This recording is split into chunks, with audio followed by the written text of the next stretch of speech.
Okay, I've gotten my, I'm going to try to stick this through here so that you can see. I've gotten my ignition switch loose right here, but there's all these wires and won't let it come down. Well, up inside the dash here, there is a little loop that the wires run through with a headed screw. I should be able to find the right head, get on that and back that screw out, and it should let all these wires come down so I can pull this down here and work on them, work with them.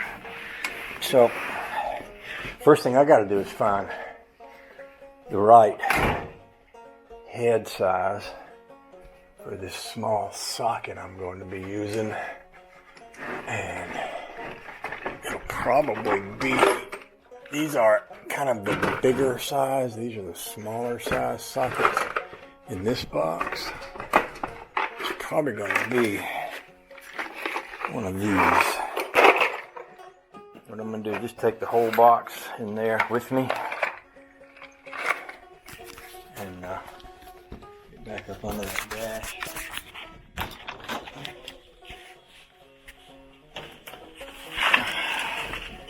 And then pull sockets out and reach up under there with them until I find the correct one to get that loose.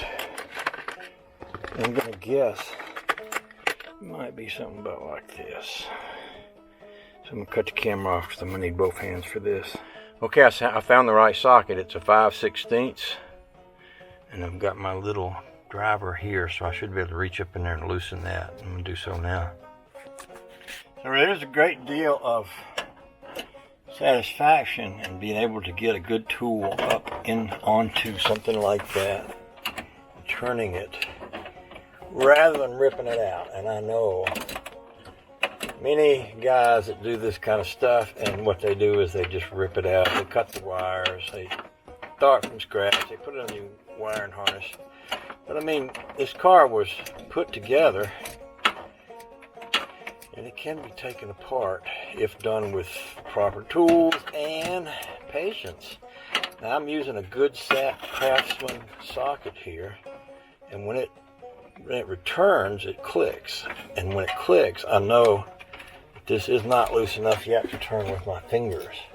Once I get to the point where it's loose enough so that it doesn't click when it returns, you don't see that. Once it gets to the point where it doesn't click on the return, see, hear that click? When it goes back, once it's loose enough so it doesn't click, I should be able to turn that with my fingers, which I can just barely almost do already. Now, normally it would be great to put this thing on like a screwdriver and reach up in there, but there's a defroster channel right here in the way, which keeps me from being able to do that. There's really not much else that I can get up in there that would do a better job than this little socket. And getting the socket on the head all by itself is pretty challenging.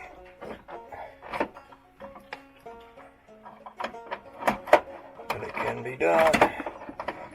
And that's what I'm trying to say here, is that these old cars, they can be taken apart successfully with a little patience and proper tools. And it's very satisfying when you can get one apart, because then you can put it back together the way it was meant to be. Might not mean much to everybody, but I kind of like it.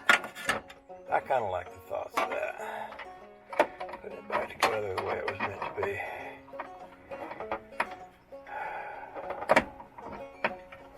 Okay, I need both hands.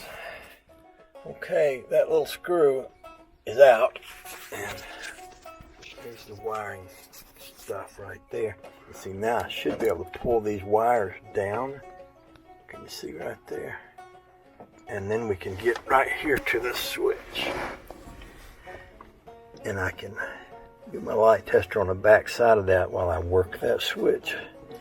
As long as I don't let any of these points touch a ground, we should be okay. I can stick the key in there and do all the testing I need to do, figure out what I need to get to, what wire I need to get to make a connection out there for that choke. A lot of trouble to go through to get to that, but if you want to do it right, that's the way you do it.